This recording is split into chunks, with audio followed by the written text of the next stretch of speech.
Good afternoon. Thank you all for being here today. We're going to be discussing findings from my recent analysis of the U.S. population and influenza death rates during the years of 2009 through 2017.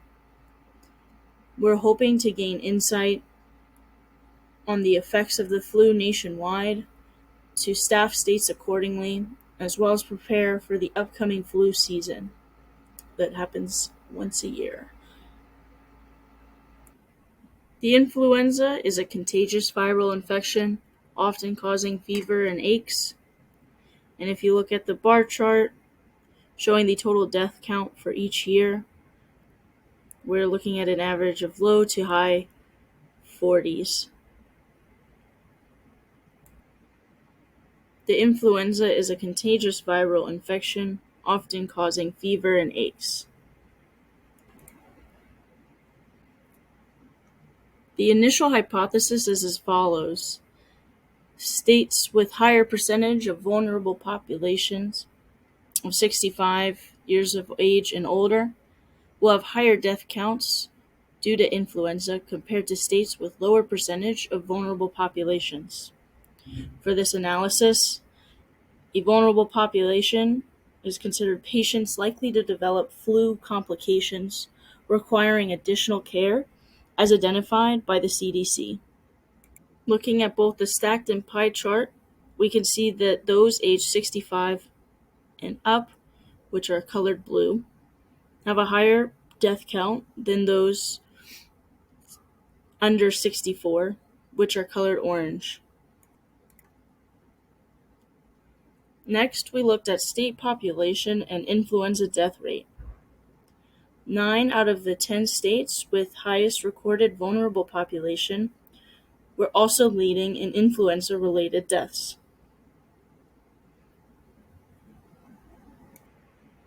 This allows us to conclude that states with higher vulnerable populations will also have higher flu-related deaths.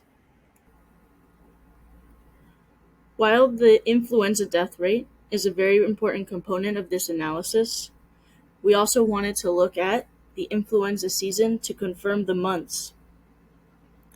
Following the trends, as you can see here, we see that the influenza season starts between October and November and ends after March of each year. There is a considerable peak during the month of January as well.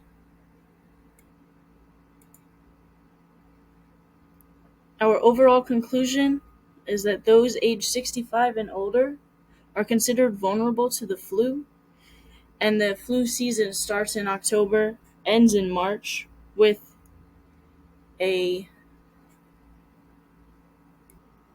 Our overall conclusion is that those aged 65 and older are considered vulnerable to the flu.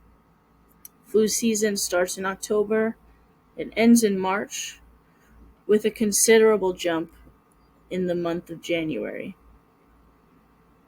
That being said, we do have a recommendation for staff allocation this year. We have split the states into 3 categories: high, medium, and low priority. California and New York are the 2 states that are in high priority and should have first priority when allocating additional staff. Florida, Texas, Pennsylvania, Illinois, and Ohio are in medium priority categories and will need to be considered second when allocating staff. Additional staff can be dispersed throughout the rest of the states, and it is recommended that we do so as close to the beginning of flu season as possible. Thank you all for listening. I hope you gained insight and have a clear understanding of how to better prepare for the upcoming.